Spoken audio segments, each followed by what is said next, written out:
While Canada has stood beside Israel in the ongoing war between Israel Defense Forces and Hamas, PM Justin Trudeau on Tuesday drew a line and said that the killings in Gaza must end.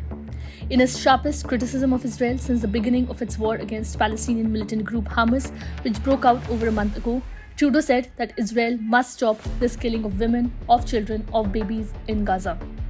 During a news conference on Tuesday, Trudeau called on Israel to exercise maximum restraint while fighting against Hamas terrorists in Gaza, saying the world is watching. We are hearing the testimonies of doctors, family members, survivors, kids who have lost their parents, Trudeau said. The world is witnessing this killing of women, of children, of babies. This has to stop. Israel Prime Minister Benjamin Netanyahu reacted to Justin Trudeau's remarks on X and said that the forces of civilization must back Israel in defeating Hamas barbarism. It is not Israel that is deliberately targeting civilians, but Hamas that beheaded, burned and massacred civilians in the worst horrors perpetrated on Jews since the Holocaust, Netanyahu wrote. While Israel is doing everything to keep civilians out of harm's way, Hamas is doing everything to keep them in harm's way.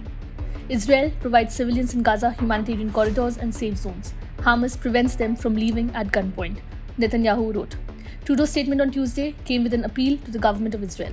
I urge the government of Israel to exercise maximum restraint. The world is watching, on TV, on social media.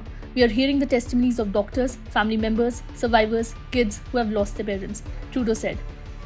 This was Trudeau's sharpest criticism of Israel since the war broke out over a month ago after Hamas attacked Israel on October 7. The statement comes as Gaza Strip's Al-Shifa hospital, the biggest hospital complex, came under attack. Israel's military said that the attack was from Hamas, which Hamas denied. Israel too denied any role in bombing the hospital. The Gaza Health Ministry said Israel informed them that Israeli forces would raid the facility because the IDF believes Hamas operatives are hiding inside a tunnel linked to the hospital. Subscribe to One India channel and never miss an update.